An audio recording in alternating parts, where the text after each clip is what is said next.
पंडित जी से मार्च महीने का पूरा ग्रह गोचर समझ लेते हैं कि कौन सा ग्रह अपनी राशि बदलेगा, किन ग्रह की युति बनेगी, मार्च में कौन से ग्रह खतरनाक योग बनाने वाले हैं। आइए जानते हैं पंडित जी से। बताएं पंडित जी। देखिए, ग्रहाराज्यम प्रयक्षन्तिम ग्रहाराज्यम हरन्ति च ग्रहैर्व्याप्तम मिदम सर्वत्रैलोक्य सचराचर। मैं बड़े विश्वास के साथ आप लोगों को बताना चाहता हूं, जब तक हमारे अच्छे दिन चल रहे होते हैं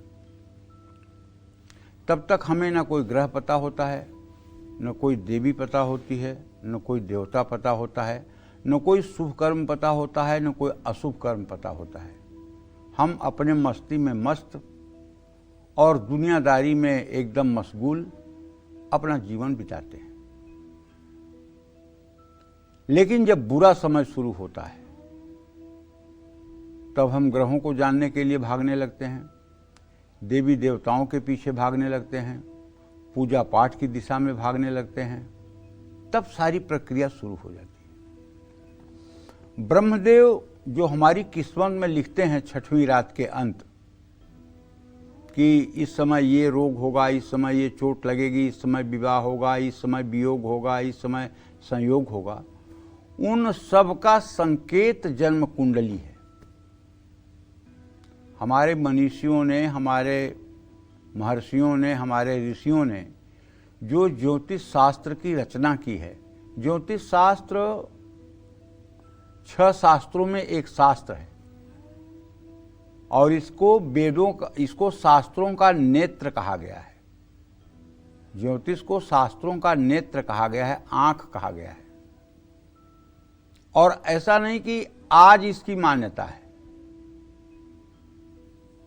वाल्मीकि रामायण पढ़ के देखिए तो उसमें राम जी के जन्म के बारे में सारी ज्योतिषीय जानकारी है कि सूर्य किस राशि पर था, तो कौन ग्रह किस राशि पर था, तो कौन सा नक्षत्र था, सब आपको पता लगेगा।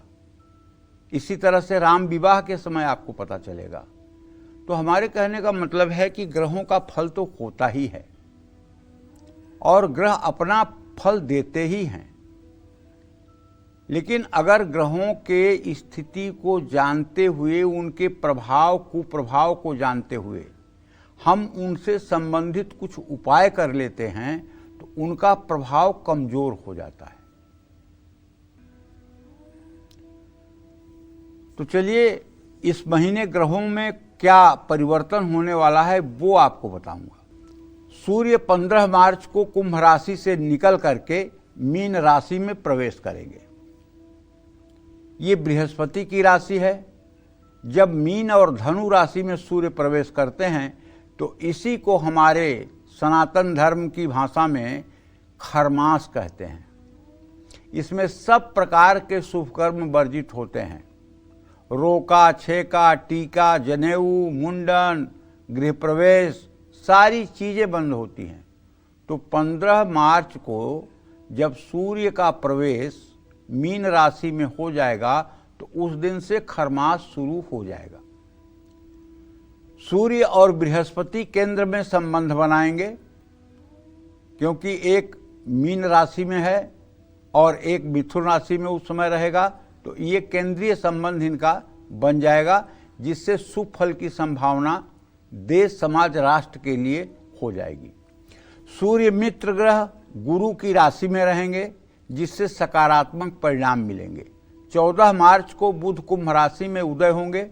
21 मार्च को बुध कुंभ राशि में मार्गी हो जाएंगे। 11 मार्च को गुरु मिथुन राशि में मार्गी होंगे। मार्गी का मतलब समझ रहे हैं? सीधा चलने लगेंगे। अभी कैसे चल रहे हैं? उल्टा चल रहे हैं। ग्रहों की गति जो होती है ना, एक तो होती है सामान्य गति, एक होती है मार्गी, मार्गी माने आगे की तरफ चलना, एक होती है बकरी, बकरी माने पीछे की तरफ चलना, एक होता है मंद गति, मतलब अपने गति से धीमा चलना, मंद गति उसको कहते हैं। ठीक है। और एक होता है बहुत तेज चलना, उसको कहते हैं अतिचारी। उसको क्या कहते हैं? अतिचारी।